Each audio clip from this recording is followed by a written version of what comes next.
Et l'Église doit respecter le même schéma. L'Église n'est pas appelée à s'orner extérieurement. C'est pourquoi nous enseignons les principes de la sainteté. Les ornements extérieurs, ce n'est pas ces temples-là que Dieu veut. Mais à l'intérieur, le Saint-Esprit doit briller. Et des fois, quand nous laissons aussi transparaître cette gloire, nous voyons la douceur, nous voyons la bonté, nous voyons la bénignité, nous voyons la patience. Oui.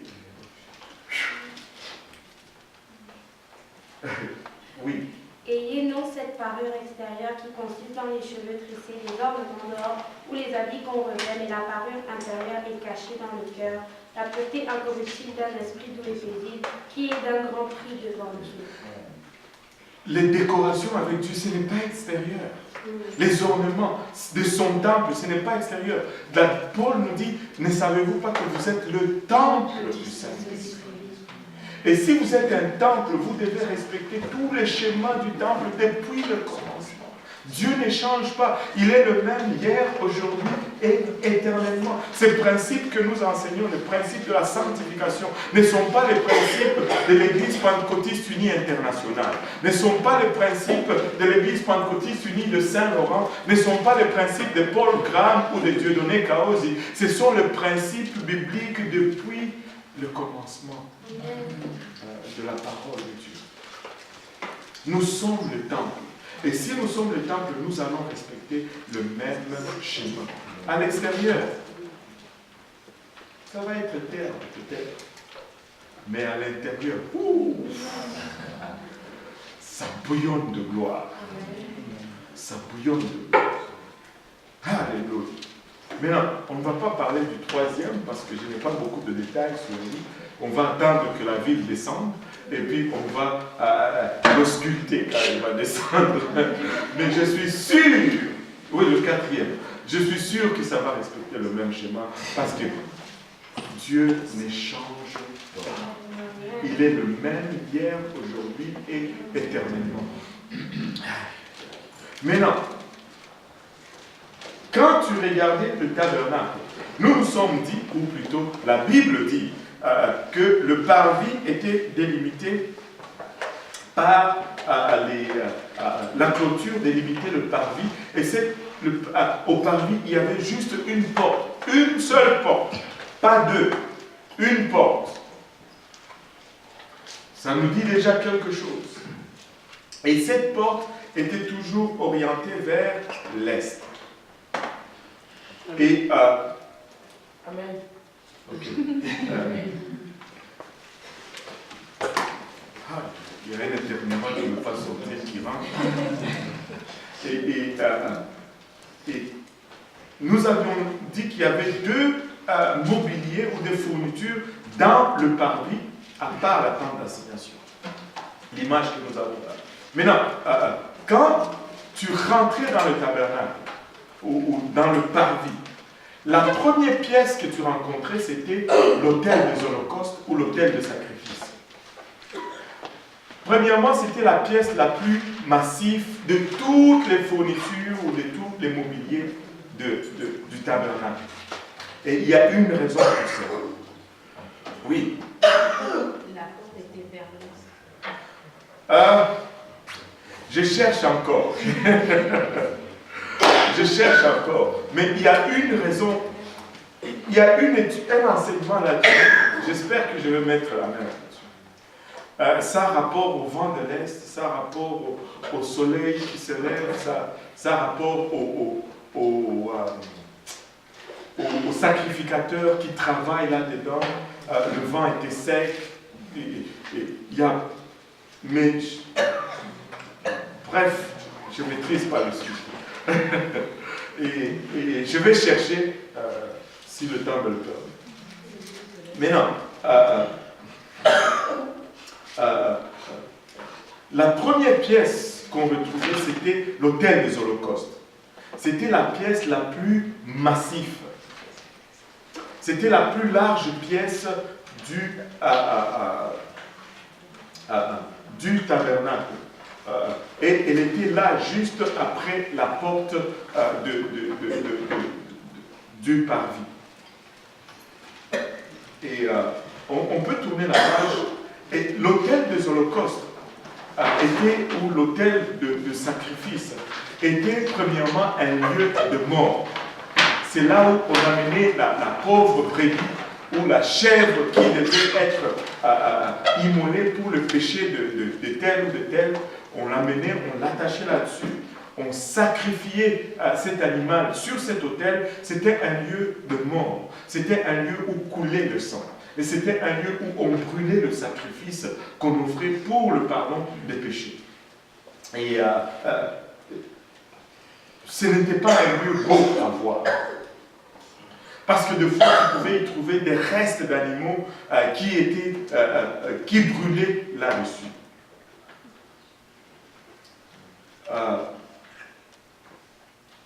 Ceci représente dans notre approche de Dieu, notre premier pas vers Dieu, qui est la repentance. Vous savez, l'évangile comporte 3 éléments également. La repentance, le baptême d'eau et le baptême du Saint-Esprit. Le premier pas vers Dieu va être la repentance. Et va être le pas le plus important dans toute ta marche avec Dieu. C'est pourquoi cet autel était la plus large. Parce que ce qui s'y passe va affecter le reste de la marche dans le tabernacle. Parce que le sang qu'on versait sur cet autel affectait toutes les autres pièces dans le tabernacle. Et dans ta marche aussi avec Dieu, ta repentance va affecter tout le reste de ta marche ou de ta relation avec Dieu. Si ta repentance n'est pas bien faite, tu vas avoir peut-être une relation, mais juste superficielle avec le Seigneur, et c'est pas bon. Tu sais, tu ne pouvais pas manquer l'autel de sacrifice. Même en passant juste par inadvertance devant le tabernacle, tu pouvais juste en regardant par la porte, tu allais voir l'autel des holocaustes ou l'autel de sacrifice. Tu ne pouvais pas le manquer. Tu ne peux pas manquer ta repentance. Parce que si tu manques ta repentance, tu ne peux aller nulle part dans le tabernacle. La repentance doit être sincère. La repentance doit être profonde. La repentance est la pièce la plus importante dans ta marche avec Dieu. Amen. La repentance est la pièce la plus large dans ta marche avec Dieu. Amen. Nous devons mourir. La repentance, au fond, c'est notre mort. Nous devons mourir dans notre volonté, afin que la volonté de Christ puisse commencer à vivre en nous. Quand nous nous repentons, nous sommes à l'autel des sacrifices ou l'autel des holocaustes. Un lieu de mort. Nous n'aimons pas la mort. Et nous n'aimons pas la repentance non plus. Parce que c'est vraiment une remise en question de qui nous sommes. Nous devons nous repentir. C'est un lieu où la brebis sacrificielle était immolée pour nous. Et en ce sens, cet autel, elle représente notre repentance. Et vous allez voir qu'il va toujours y avoir ces doubles significations dans toutes les pièces qu'on va visiter. Dans ce sens, dans un sens, l'autel de sacrifice est notre lieu de repentance, est notre repentance, mais sur ces lieux-là est immolée la brebis sacrificielle pour nos péchés. Et Jean a introduit Jésus-Christ comme étant l'agneau de Dieu qui ôte les péchés du monde. C'était aussi les lieux, il représente aussi Jésus-Christ, dans ce sens que Jésus-Christ a donné de sa vie pour nos péchés à nous tous aujourd'hui. Partout dans l'Ancien Testament, il était question des péchés d'Israël.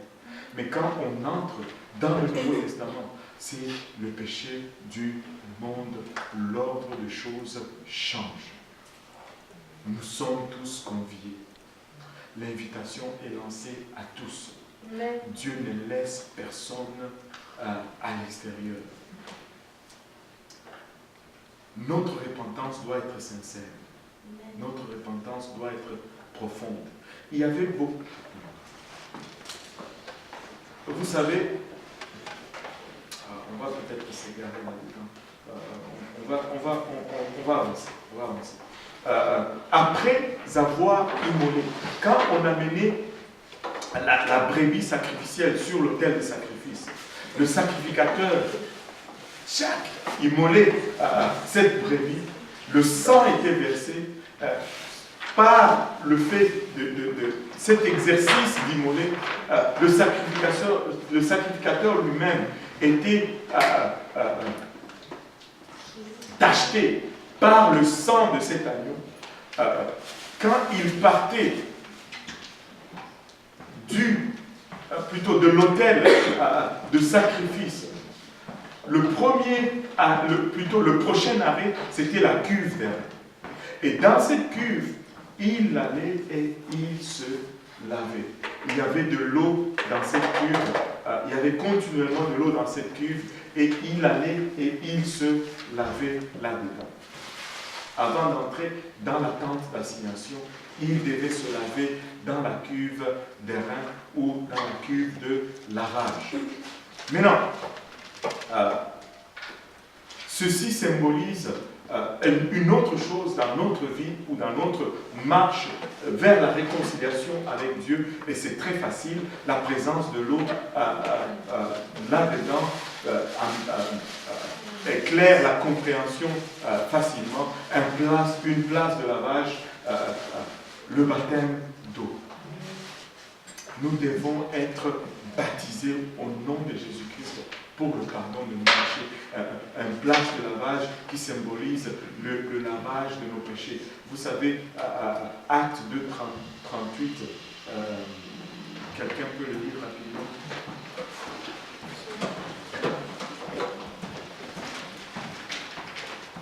Pierre leur dit, repentez-vous et que chacun de vous soit baptisé au nom de Jésus-Christ pour le pardon de vos péchés et vous recevrez le don du Saint-Esprit. Que chacun de vous soit baptisé au nom de Jésus-Christ. Pourquoi? Pour le pardon de vos péchés. Écoutez, il y a plusieurs théologies aujourd'hui dans le monde qui t'enseignent que le baptême n'est pas nécessaire pour ton salut. Au fait que tu n'as pas besoin d'être baptisé. Mais Pierre, le premier jour, le jour de la naissance de l'Église, il dit, repentez-vous et que chacun de vous soit baptisé au nom de Jésus-Christ pour le pardon de vos péchés. Le baptême, ce n'est pas juste un signe extérieur pour montrer ma confession intérieure. Amen. Comme on a des formules sophistiquées pour expliquer des choses qui ne sont pas bibliques. Un signe extérieur pour montrer ma conversion ou ma confession intérieure. Wow.